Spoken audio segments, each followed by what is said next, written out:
계시록을 통해 교회인 저와 여러분들에게 편지하고 계신 구주 예수 그리스도는 자기 자신에 대하여 여러 모양으로 설명해 주십니다. 4대 교회를 향한 예수님에 대한 설명, 스스로 말씀하시는 부분은 무엇일까? 주님 스스로는 이렇게 부르십니다. 나는 7 영을 가진 자이고 7 별을 가진 자다. 그렇게 4대 교회를 향해 말씀하세요. 무별 여러분, 7 영을 주님이 가지고 계시고 7 별을 주님이 가지고 계신다는 말씀이 무엇을 의미할까요? 이 부분에 대하여 정확하게 말씀을 이해하려면 두 가지의 본문을 우리가 미리 살필 필요가 있는데, 첫 번째는 요한계시록 1장 4절의 말씀이고 또 하나의 말씀은 이사야 11장 2절과 3절의 말씀입니다. 먼저 요한계시록 1장 4절의 말씀이 어떠합니까? 이러합니다. 요한은 아시아에 있는 7 교회에 편지하노니 이제도 계시고 전에도 계셨고 장차 오실 이와 그의 보좌 앞에 있는 7 영이다 말씀하시며 요한계시록을 시작합니다. 그리고 구약성경 이사야 11장 2절과 3절에는 뭐라고 말씀합니까? 그의 위에 여호와의 영, 곧 지혜와 총명의 영이요 모략과 재능의 영이요 지식과 여호와를 경외하는 영이 강림하시리니 그가 여호와를 경외함으로 즐거움을 삼을 것이며 그의 눈에 보이는 대로 심판하지 아니하며 그의 귀에 들리는 대로 판단하지 아니한다 말씀하고 있습니다. 이새의 가지에서 나온 구원자 예수 그리스도가 어떤 분이신가에 대하여 선자 이사야는 하나님을 통하여 예언을 바라보며 미래의 구주 예수 그리스도는 이러할 것이다 말씀하며 하나님의 영에 대한 설명을 이어갑니다. 그런데 이 말씀을 집중력 있게 들으시고 읽으시고 따라오시는 분들은 이사야 말씀을 읽으며 이상합니다, 목사님. 이사야서 11장에 나오는 하나님의 영은 6개인데 왜 요한계시록 3장에 등장하는 말씀은 7개라고 이야기를 하십니까? 앞뒤가 맞지 않습니다 라고 하시는 분들이 분명히 계실 겁니다. 네, 맞습니다. 우리가 읽은 본문 이사야 11장 2절과 3절에 나오는 여호와의 영은 6개로 우리는 읽었어요. 하지만 원래 원어 성경 히브리 성경을 헬라어 성경으로 바꿔놓은 성경을 다시 한번 참고해 보면 여기에는 빠져있는 하나의 구절이 있음을 발견하게 되는데, 빠져있는 하나의 영이 무엇인가? 그것은 경건의 영입니다. 그러니까 이사야 11장 2절과 3절에 나오는 여호와의 영을 설명하면 이렇게 되는 것이지요. 지혜와 총명의 영, 그리고 모략과 재능의 영. 모략은 용맹스러움입니다. 용감함입니다. 그리고 재능은 승리예요. 어떤 달란트가 아닙니다. 승리를 얘기하는 겁니다. 그러니까 용맹과 승리의 영, 그리고 지식과 빠져있는 경건의 영이 들어가고, 그리고 마지막 7번째가 여호와를 경외하는 영이라 성경은 우리에게 증거하고 있으니 구약의 말씀과 계시록의 말씀이 어긋나지 않다는 겁니다. 그리고 7 영을 가지신 예수가 무엇도 가지고 계세요? 7 별을 가지고 계신다, 그렇게 얘기하는데 이것은 7 교회를 지키는 천사들입니다. 어떻게 그것을 알 수 있느냐? 요한계시록 1장 20절에서 이미 그 내용을 밝히셨어요. 그러니까 이미 이사야 11장에서 그리고 계시록 1장 4절에서 계시록 1장 20절에서 밝혔던 그 내용을 4대 교회에게 다시 반복하여 확인하시며 얘기하고 싶은 것이 뭐냐? 교회의 통치권과 주권은 그리스도 예수께 있다. 그러니 교회를 향한 하나님의 다스림, 예수의 다스림은 영원하고 불변한 것이고, 교회인 너희는 뭐 해야 됩니까? 그리스도께 응답해야 된다라고 우리에게 선언하고 있는 것입니다. 게다가 7 별은 그 당시에 로마 황제가 자신이 우주까지 다스리는 그런 존재라는 것을 선포하며 동전 가운데 7 별을 늘 각인해 놓았어요. 그것을 아셨던 주님이 그것을 정면으로 반박하시며 우주의 통치자는 로마 황제 네가 아니야, 바로 그리스도 예수라, 그렇게 얘기하며 이 땅에 있는 잘못된 통치관에 대하여 쇠기를 박으시며 하셨던 말씀이 나는 누구냐? 7 영을 가지고 7 별을 가진 그리스도 예수라 말씀하신 겁니다. 그렇다면 묵별 여러분, 왜 주님은 4대 교회를 향하여 자신이 7 영을 가지고 있고 7 별을 통치하는 분임을 이토록 강력하게 선포하셨을까요? 앞서 나왔던 에베소, 서머나, 버가모, 두아디라 모두가 다 주님에 대한 소개가 있었습니다만 이토록 강력하게 그리스도가 교회에 향하여 가지고 있었던 통치와 주권과 지배권에 대한 모습을 이야기한 적이 없었습니다. 그러면 왜 4대 교회를 향해서 이렇게 강력한 선포를 하는 것일까? 그것은 그리스도의 통치를 거부하고 자기 자신이 교회를 통치하려고 하는 모습이 4대 교회 안에 주류를 이루고 있었고, 그 모습 때문에 4대 교회는 죽었기 때문에 이렇게 말씀한 겁니다. 죽어있는 교회를 다시 살려내기 위한 방법은 다른 게 없었어요. 오직 사람의 지배와 통치에서 그리스도 예수의 지배와 통치로 옮겨지지 않으면 안 됐기에 주님은 지금 뭘 하시는 겁니까? 4대 교회를 살리는 작업을 시작하시려고 내가 누구냐? 7영을 가지고 7별을 통치하고 있는 구주 예수라 말씀하는 것입니다. 그래서 보십시오. 다른 교회는 문제가 좀 있어도 항상 칭찬이 조금이라도 앞에 나왔는데 4대 교회는 칭찬 자체가 존재하지 않습니다. 칭찬이 아예 없습니다. 내가 너의 행위를 알고 있다 말씀하시며 이어서 하시는 말씀이 뭐예요? 네가 살았다는 이름을 가졌지만 실상 죽은 자다 말씀하십니다. 교회 중에 최악이 뭘까요? 죽은 교회입니다. 살아있는 교회가 아닙니다. 그건 최악의 교회이죠. 교회의 존재의 의미를 가지고 있지 못하기에 그것은 최악의 교회라고 할 수 있겠습니다. 하지만 7개의 교회를 살펴가다 보면 오늘 본문에 등장하고 있는 이 4대 교회가 최악이 아님을 알 수 있어요. 왜냐하면 최악은 7번째 교회인 무슨 교회였습니까? 라오디게아 교회인 것이 성경의 가르침이기 때문에 그렇습니다. 그러니 굳이 순위를 매기자면 4대는 최악이에요. 죽은 교회니까.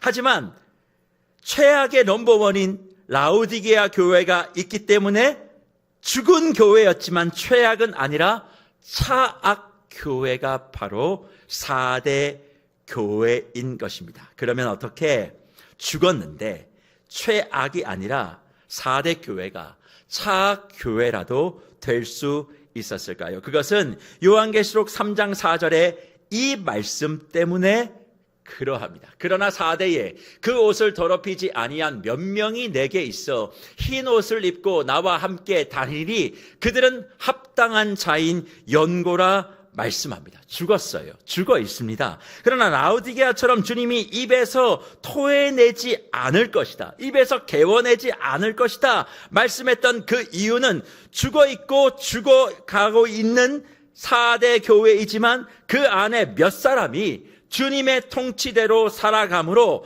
교회를 심정지 상태에서 심장은 그냥 뛰고 있는, 아무것도 하지 못하고 병석에만 누워있지만 심장은 뛸 수 있는 존재, 살아있을 정도로 만들어 놓았다라고 말씀하는 거죠. 그런데 무별 여러분, 본문을 대하면서 우리는 궁금한 것이 생깁니다. 도대체 이 몇 사람은 누구인가라고 하는 궁금증이에요. 그러시죠? 우리는 무엇인가 잘못된 부분을 새롭게 하고 어려운 부분들이 있으면 그것을 바르게 하는 영웅과도 같은 사람을 늘 고대합니다. 나는 못해도 누군가가 꼭 그것을 해서 좋은 결과가 나왔으면 좋겠다라고 바라요. 하지만 내가 무언가를 희생하고 싶지는 않습니다. 누군가가 그 일을 좀 정돈해주고 좀 어지럽힌 것을 다 정리해주고 난 다음 나는 좋은 열매만 가지고 싶어하는, 누리고 싶어하는 약간의 비겁한 마음들을 다 가지고 있습니다. 시대의 영웅 난세의 호걸이 나타나서 모든 것을 다 정돈했으면 좋겠다는 바람은 있지만 내가 시대의 영웅은 되고 싶지 않아요. 난세의 호걸이 되고 싶진 않습니다. 그 일을 하기 위해서는 희생의 대가들이 너무나 많다는 걸 알기 때문에 누가 좀 해줬으면 좋겠고 나는 그것에 대한 좁고 편안한 것들만 누리고 싶어하지 애를 쓰거나 희생하고 싶지 않는다는 거예요. 그래서 이런 본문도 그 몇 사람이 누구냐, 어떤 사람인가에 대해서 관심은 가지지만 내가 그 사람 되고 싶진 않습니다. 그래서 이 본문을 늘 대할 때마다 그래 봐봐, 성경에도 이름이 안 나오잖아. 이름 안 나오는 거, 그 사람이 무슨 행위를 했는 거에 대해서는 기록하지 않으니까 별로 중요하지 않은 거야. 나만 아니면 되지. 누군가 그렇게 해서 그래 뭐 교회가 죽었지만 심폐소생을 해서 심장이라도 뛰면 되지 라고 생각하시며 이 말씀을 넘어갑니다. 그러나 사랑하는 묵별 여러분, 이 말씀을 다시 한번 보세요. 왜 성경이 그 사람의 행위에 대해서 이야기하지 않을까요? 그리고 성경이 왜 그 사람에 대하여 이름을 이야기하지 않을까요? 사실 4대를 최악에서 차악으로 건진 몇 명 혹은 몇 사람이라고 하는 저 구절은 원래 사도 요한이 기록했을 때는 몇 이름들이라고 기록이 되어 있습니다. 그러니까 주님이 주목하시는 것은 사람이 아니라 그 사람의 행위가 아니라 이름이라는 거예요. 그래서 사도 요한계시록 3장 1절의 말씀을 한번 보십시오. 네가 살았다 하는 뭘 가졌습니까? 이름을 가졌다, 그렇게 얘기합니다. 4대를 향해서 네가 살아있다라고 하는 이름을 가졌다. 근데 그 이름이 헬라어로 오노마입니다. 그리고 4절로 가보십시오. 더럽히지 않는 몇 이름이 있죠. 그리고 5절에서 내가 그 이름을 지우지 않고 그 이름 오노바를 아버지와 천사들 앞에서 시인할 것이다 기록합니다. 그러니까 지금 흰옷을 더럽히지 않아 소수이지만 죽은 4대 교회를 죽어가는 교회로 그래도 살린 사람들의 핵심 행동이 다른 게 아니라 그들의 삶은 주님의 이름에 두고 살았던 삶이라는 거예요. 어떤 구체적인 행동이 아니라 주님의 이름을 삶의 우선으로 두고 살았던 사람들임을 성경이 우리에게 증언하고 있습니다. 이게 도대체 어떤 의미이고 무슨 말일까? 사실 교회인 저와 여러분들 예수를 믿어 교회가 되었습니다. 그리고 그 교회된 사람들이 공동체로 모이면 이런 세계적 교회가 되는 거죠. 그러니 지상과 지역의 모든 교회는 다 이름을 가지고 있습니다. 그런데 그 이름을 가진다는 말이 네임을 가진다는 말도 되지만 평판을 다 가지고 있다는 뜻도 되는 것입니다. 모두가 다 자기 이름 뒤에 따라오는 평판과 세평들이 있습니다. 이것은 좋을 수도 있어요. 나쁠 수도 있습니다. 부풀려질 수도 있고 깎아내리기도 하고 객관적일 수도 있고 주관적일 수도 있지만 중요한 건 사람마다 그 이름 뒤에 가지고 있는 평가, 세평, 평판이 있다는 겁니다. 왜 그것이 따라갈까? 사람들은요 다 그것에 관심이 많아요. 평가받는 데 관심이 많습니다. 교회도 그런 세평에 관심들이 많다는 겁니다. 그렇다면 묵별 여러분, 여러분에 대한 평판은 어떠합니까? 이 세계적 교회에 대한 세평은 어떠합니까? 신기하고 놀라운 것은 4대 교회에 대한 평판과 세평은 너무 좋았다는 거예요. 요한계시록 3장 1절을 보십시오. 뭐라고 얘기합니까? 네가 살았다는 이름을 가졌대요. 이 살았다는 이름을 가졌다는 얘기는 이런 것 아니겠습니까? 너는 살아있는 교회라 그렇게 평가받았다는 거예요. 너는 생명력 있는 성도다, 그렇게 세평이 있었다는 겁니다. 큰일하는 교회, 멋지고 대단한 교회, 아무도 생각하지 못한 일을 생각하고 만들어 그것을 감당하는 교회, 이름만 이야기해도 와 대단한 교회, 그렇게 얘기했던 교회가 4대 교회였다는 것이죠. 하지만 그런 세평 뒤에 따라오는 주님의 말씀을 우리는 기억해야만 합니다. 그 주님의 말씀이 무엇입니까? 주님의 평가가 무엇입니까? 세평은 살아있지만 주님의 평가는 너는 죽은 교회, 너는 죽은 자, 너는 죽은 성도다 말씀합니다. 자신들이 행했던 행동과 과거의 업적과 그로 말미암아 사람들에게 교회 안에서 존경받고 대단하다 그렇게 말하며 교회가 엄청난 일을 했고 교회의 규모나 재정을 가지고 아무나 할 수 없는 그런 일을 했다고 그렇게 의시됐던 4대를 향하여 주님의 평가는 세평을 뒤집고 너는 죽은 교회요 죽은 성도다 말씀하는 거예요. 사실 4대 교회는 자부심이 있었습니다. 교회 자체도 능력이 있고 교회 자체도 대단했지만 4대 교회가 있었던 그 지역이 대단했기 때문에 그래요. 지역이 대단하다고 하는 것은 대단한 사람들이 몰려들었다는 겁니다. 4대라는 도시가 얼마만큼 대단했느냐, 주 26년의 역사를 살펴보면 소아시아 11개 교회가 레오코로스, 이게 뭐냐면 황제의 제의를 주관하는 도시가 선정되기 위하여 서로 경쟁했던 시간들이 있었습니다. 지금으로 얘기하면 올림픽을 유치하기 위하여 파리가, 뉴욕이, 서울이 이렇게 막 경쟁했던 그런 경쟁이 주후 26년 소아시아 11개 도시가 레오코로스, 로마 황제의 제사를 주관하는 도시로 선정되기 위해서 막 경쟁했을 때 4대 도시를 대표하는 대표단이 프레젠테이션을 했어요. 그때의 4대 대표단이 가장 부각했던 게 뭐냐면 자신들의 화려한 역사, 도시의 엄청난 재정, 자신들이 가지고 있었던 엄청난 도시의 위용들, 자기 도시 출신의 사람들이 얼마만큼 대단한 일을 했는지를 계속 프레젠테이션하며 다른 도시를 압도했었습니다.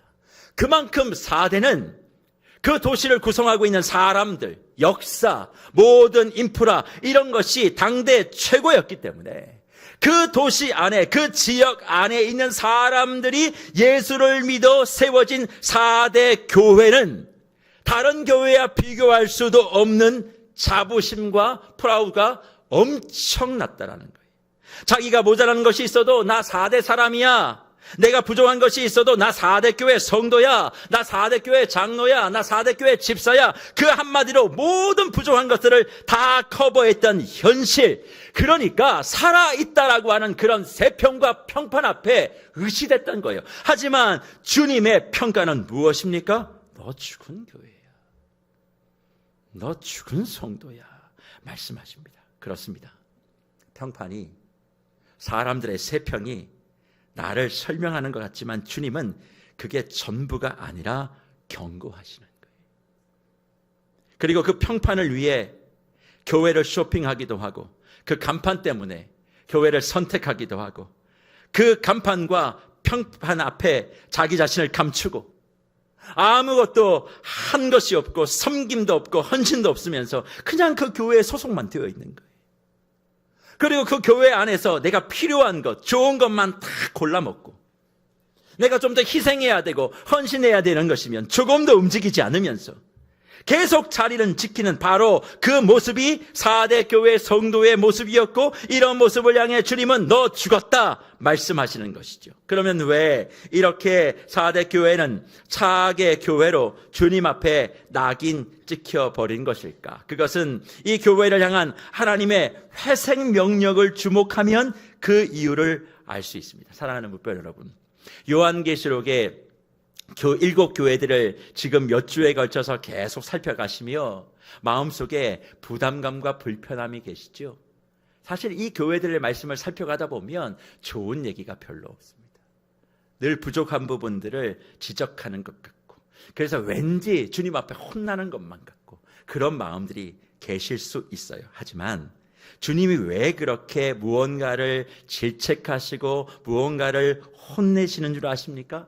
그 교회를 살리시기 위해서 그러는 거예요. 이렇게 말씀하시는 것은 살리기 위한 것이지 죽이기 위한 것이 아닙니다. 그래서 죽은 교회 4대를 향한 주님의 회생 솔루션이 무엇입니까? 요한계시록 3장 2절과 3절의 말씀입니다. 너는 일깨어 그 남은 바 죽게 된 것을 굳건하게 하라. 내 하나님 앞에 내 행위에 온전한 것을 찾지 못하였노니 그러므로 내가 어떻게 받았으며 어떻게 들었는지 생각하고 지켜 회개하라. 만일 일깨지 아니하면 내가 도둑같이 이르리니 어느 때에 내게 이르는지 내가 알지 못하리라 말씀합니다. 주님은 주님의 통치가 아니라 자신의 평판과 교회의 간판에 모든 것을 걸고 숨기며 교회를 죽음으로 내사 상태로 만들어버린 이 교회를 포기하지 않고 내가 살려내시겠다 말씀하시며 하나님의 말씀은 하나님의 은혜는 어느 순간 어느 곳에서도 변화와 개혁을 이루어내지 못할 것이 없다 선언하십니다. 그러면서 무엇을 가장 먼저 명령하십니까? 깨어나라 명령하십니다. 깨어나라 명령하세요. 그러면 무엇에서 깨어나라는 말씀일까요? 우리는 성경 속에서 깨어나라는 말씀을 들을 때마다 그냥 깨어나야 돼, 정신 차려야 돼 라고 그냥 받아버립니다. 무엇에 대한 목적과 주어가 없는 깨어남이기 때문에 늘 이 말씀을 대할 때마다 그래 깨어나야지, 정신 차려야지 생각만 하지 행동으로 이어내지를 못합니다. 사랑하는 묵별 여러분, 4대를 향해서 깨어나라고 명령하시는 것 무엇으로부터 깨어나라는 명령인지 아십니까? 그것은 안일함에서 깨어나라고 말씀하시는 겁니다. 안일함에서 정신을 차리라는 말씀입니다. 안일하다는 말이 어떤 뜻입니까? 평안할 안자에 숨을 일자입니다.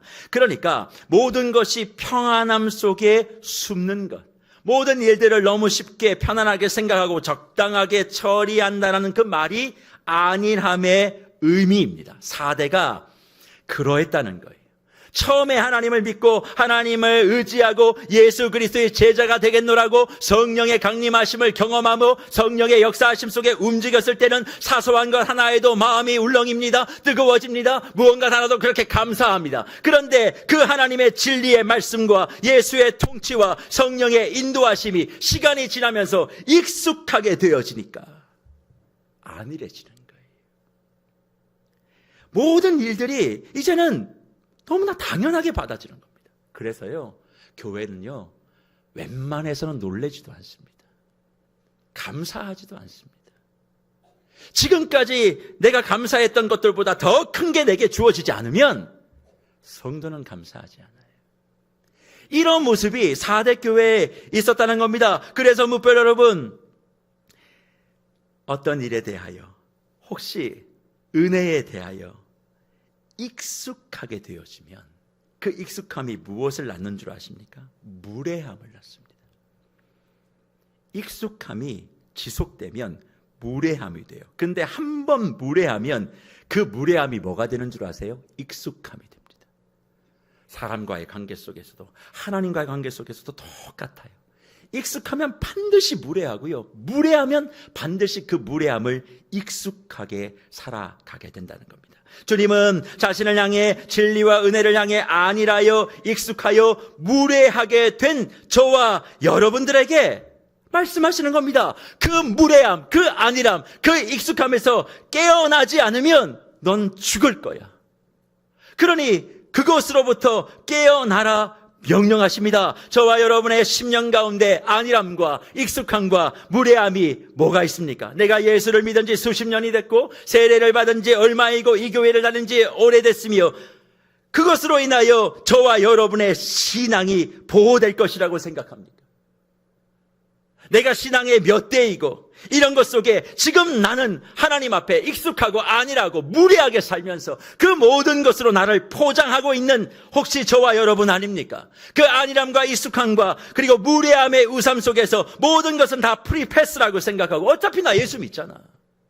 나 어차피 예수 믿어 구원받았잖아. 너 어차피 이 교회 떠나지 않을 거야. 세상이 뒤바뀌어 봐라. 내가 교회를 떠나나. 이 교회는 내가 주인인데. 그렇게 생각하며 오늘은 어디가 더 편한가? 내일은 어디가 더 편한가? 그렇게 생각하고 이 교회만큼 편한 곳이 어디 있어? 그렇게 생각하며 이 교회에서 들어지는 사역 하나 예배 하나 모두가 다 안일하고 익숙한 것만 찾다가 어떻게 해요? 하나님 앞에 무례하게 행동하는 모습이 혹시 저와 여러분의 모습 아닙니까? 저와 여러분의 무례함의 가장 큰 게 뭔 줄 아세요? 하나님 앞에서요. 전 이거라고 생각해요. 사랑하는 뭇별 여러분, 여러분에게 신앙은 어떤 것입니까? 하나님을 바라보고 하나님을 사랑한다는 그 의미가 뭡니까? 여러분 왜 믿음 생활하세요? 그러면 뭐 예수 믿고 천국 가야 되기 때문에 그리고 또 예수님은 사랑이시니까 뭐 이런저런 얘기를 하겠습니다만 솔직하게 여러분의 속내를 들어보세요. 여러분 예수 왜 믿어요? 내가 원하는 걸 얻으려고 믿지 않습니까? 내가 할 수 없는 걸 이루게 달라고 하나님의 능력을 의지해서 내가 바라는 뭔가를 응답받기 위해서 믿음 생활 하시는 거 솔직한 마음 아닙니까? 그래서 응답받기 위해서 뭘 합니까? 내가 하나님께 뭔가를 요구하면 하나님이 나에게 응답하셔야 된다고 생각하시죠? 그게 무례함이라는 거예요. 하나님은 우리에게 말씀하시고 우리는 그 말씀에 순종하는 게 신앙생활입니다. 우리는 하나님께 원하는 게 있으면 안 돼요. 하나님의 원함을 우리가 순종하여 살아내는 게 믿음 생활이고 예수 믿는 신앙 생활이지, 내가 하나님 앞에 당신 이거 주세요, 내가 이거 했잖아요, 그렇게 이야기하고 하나님이 응답하시는 게 아닙니다. 응답받기 위한 삶이 신앙이 아니라 순종하기 위해서 살아가는 삶이 신앙생활이라는 거예요. 그런데 이게 뒤집어졌잖아요. 그게 무례함이라는 거예요.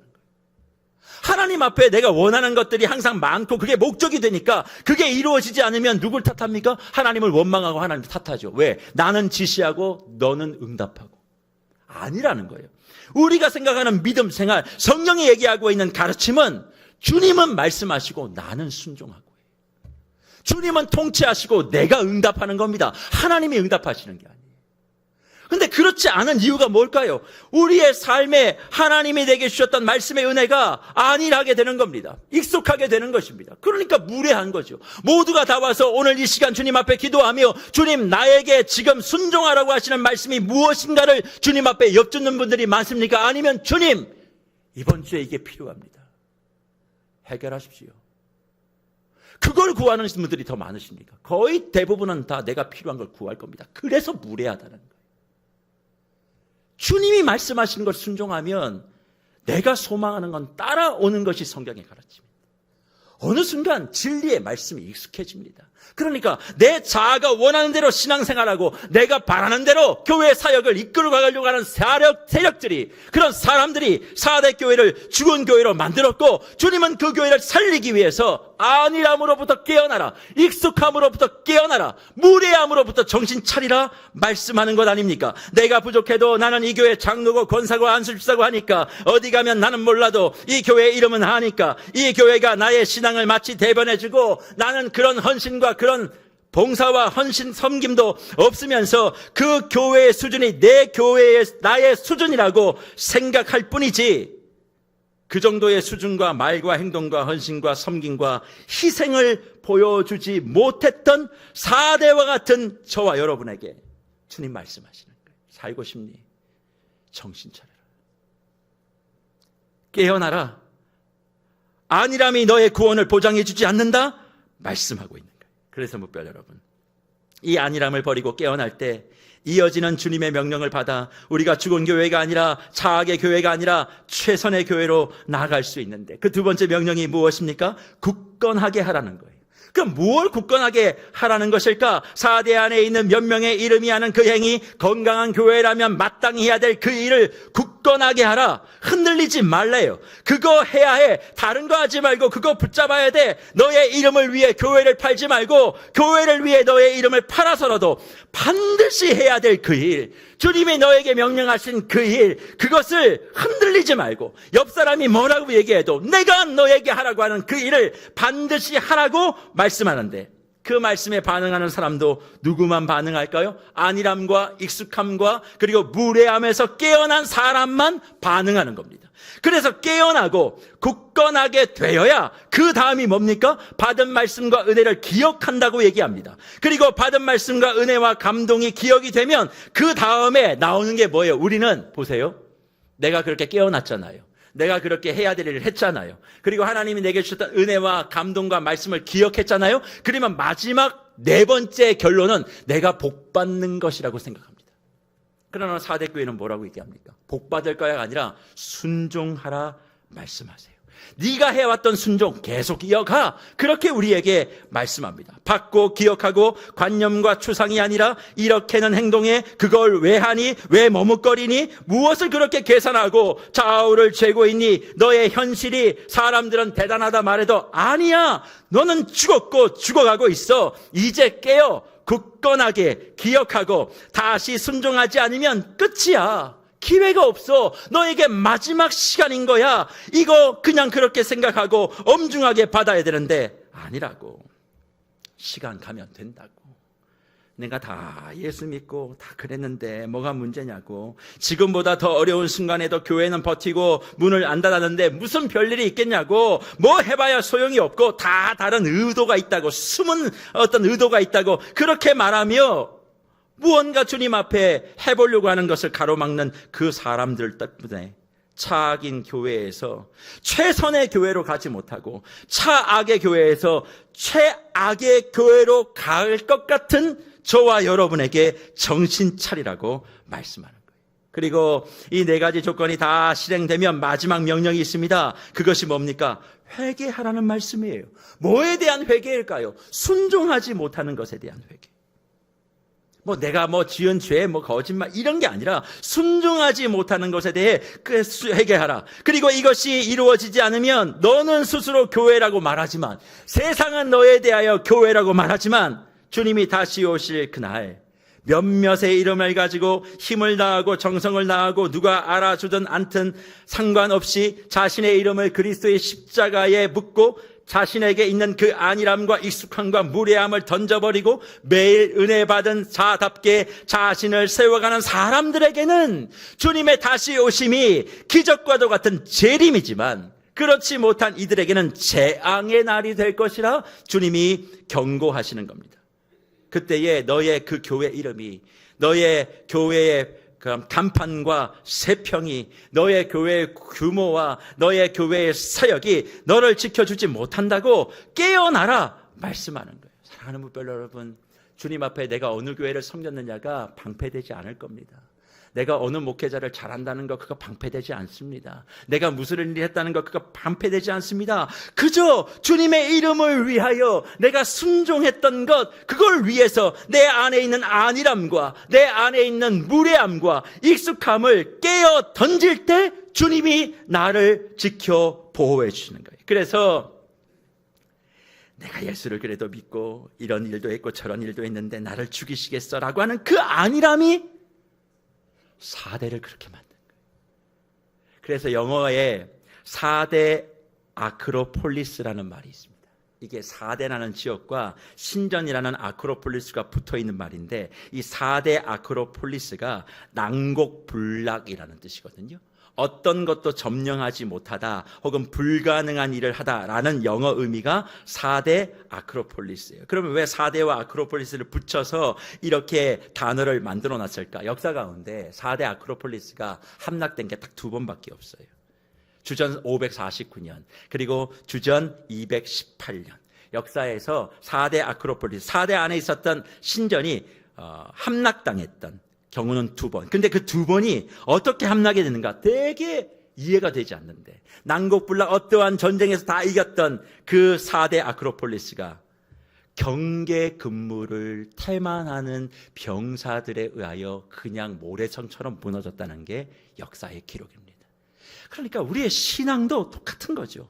저와 여러분의 삶에, 그래 내가 예수 믿었잖아, 내가 직분자잖아, 내가 훈련도 받았잖아, 내가 예배도 빠지지 않잖아 라고 하는 그런 사건과 사실에 아니라는 순간 난곡불락과 같았던 그 4대 아크로폴리스가 몰락했듯이 우리도 그럴 수 있다는 거예요. 내가 세례 받았다고 중요한 것이 아닙니다. 세례 받으셨을 때 그 약속대로 정말 여러분들 살고 계십니까?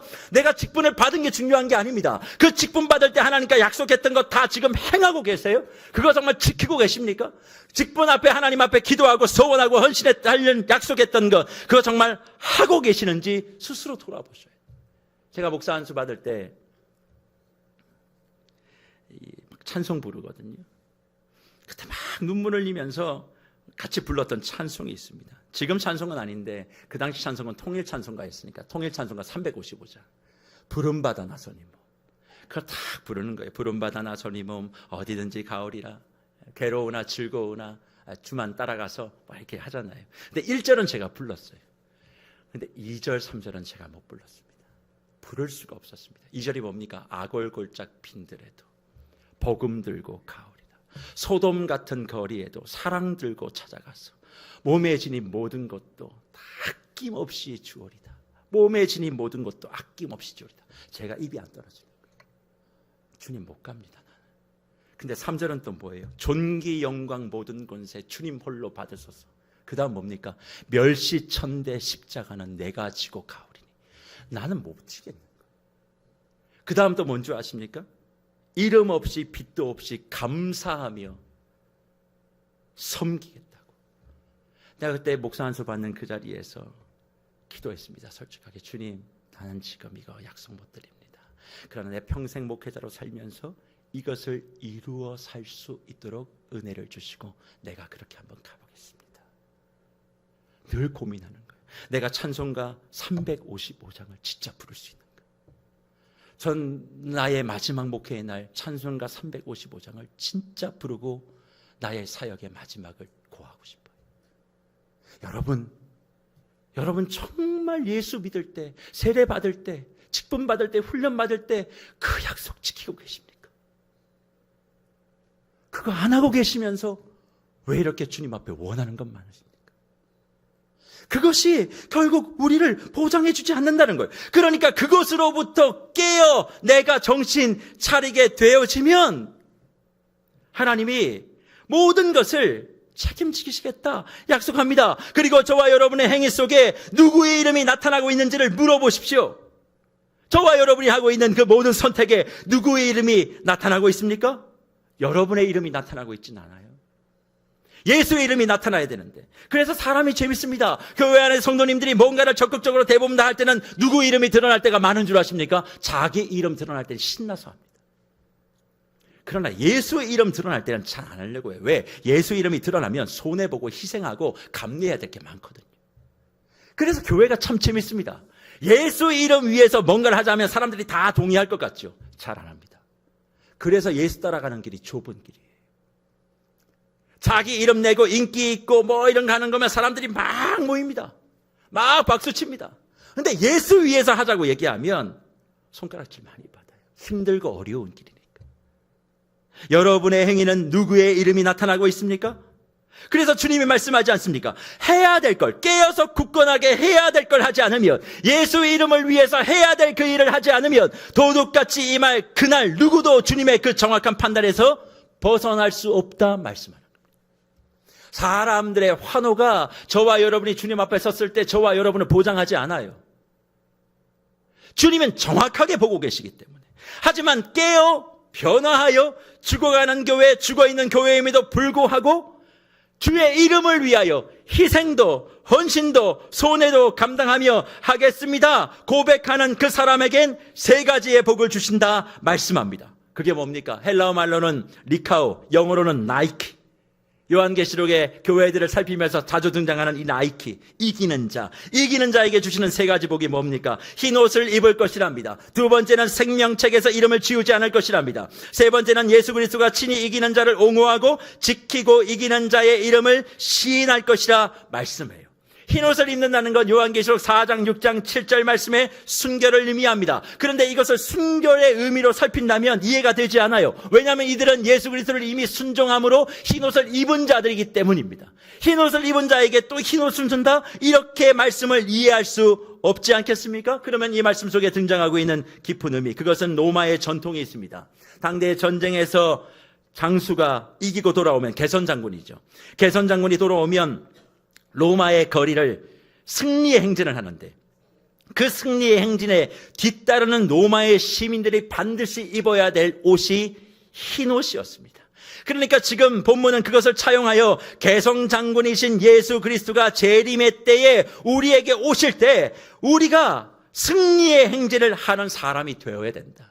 너희가 그렇게 될 것이다. 그걸 약속하는 거예요. 누구는 승리의 행진을 걸을 것이고 누구는 어둠 속에 슬피 울며 이를 갈고 있는 일이 있음을 성경이 우리에게 말씀하고 있지 않습니까? 주님과 함께, 개선장군인 주님과 함께 승리의 기쁨을 맛보는 것, 그 복을 이기는 자에게 주시겠대요. 예수를 믿었다고 교회가 아니라, 예수를 믿어 안일함이 아니라, 익숙함이 아니라, 무례함이 아니라 세상의 평판을 위해, 속설 가운데 있는 얘기 있지 않습니까? 호랑이는 가죽을 남기고 사람은 이름을 남긴다는 속설에 취해서 교회 간판을 방패 삼아 그냥 교회의 자리를 지키는 자가 아니라 내 이름을 예수 십자가에 치우고 몇몇의 이름, 주 이름을 위하여 살아가는 사람이 되어 죽어가는 교회를 심폐소생술하는데 날린다고 하는 그 사람을 주님은 귀하게 여기시고 생명책에서 이름을 지우지 않는데요. 여러분, 뭔가 열심히 하면 하나님께서 생명책에서 이름을 지우지 않는다, 그거 아닙니다.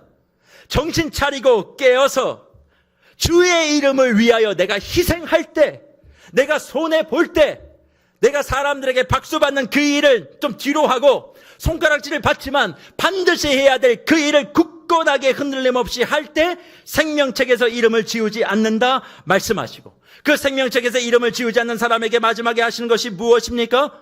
천사들과 하나님 앞에서 내가 진짜 네가 교회인 것을 인정한다, 고백하게 해주시겠다 약속하지 않습니까? 주님 오시는 그날 심판의 법정에서 나의 사랑, 나의 구주 예수가 나의 이름을 변호하며 나의 이름을 시인하며, 이는 진짜 교회입니다.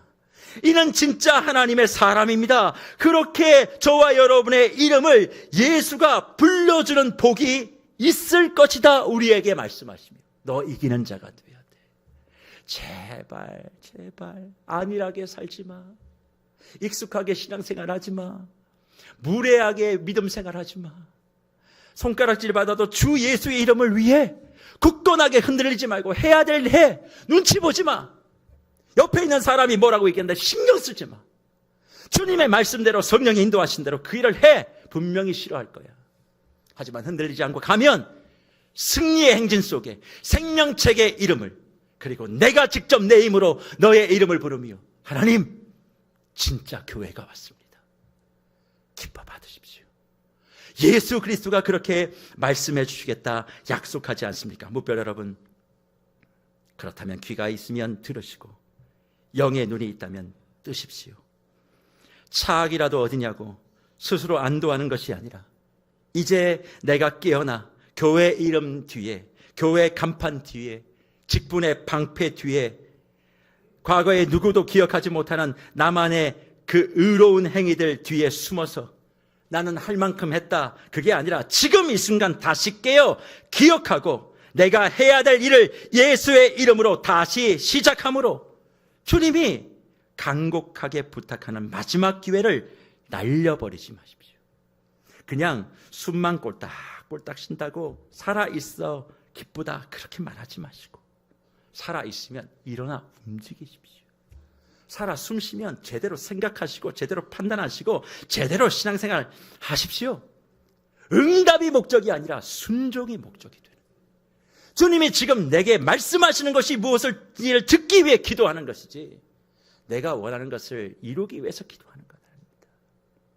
내가 받고 싶은 걸 받기 위해서 예배의 자리에 나오는 게 아니라 이 말이에요. 만약 이 기회를 잡지 못하고 놓쳐버리면 차악의 교회에서 최선의 교회, 최고의 교회로 나아가지 못하고 다시 최악의 교회로 퇴보할 수 있음을 명심하시고, 우리 모두가 그런 교회 되지 않도록, 우리 모두가 4대처럼 되지 않도록 제대로 된 믿음을 행동하고 교회를 새롭게 만들어 67주년 창립 기념 주일에 왜 주님께서 4대 교회의 말씀을 듣게 하셨는지 그것을 깨달아 70주년을 아름답게 준비하고 100년의 사역을 꿈꾸고 시작하는 저와 여러분 되시기를 축복합니다.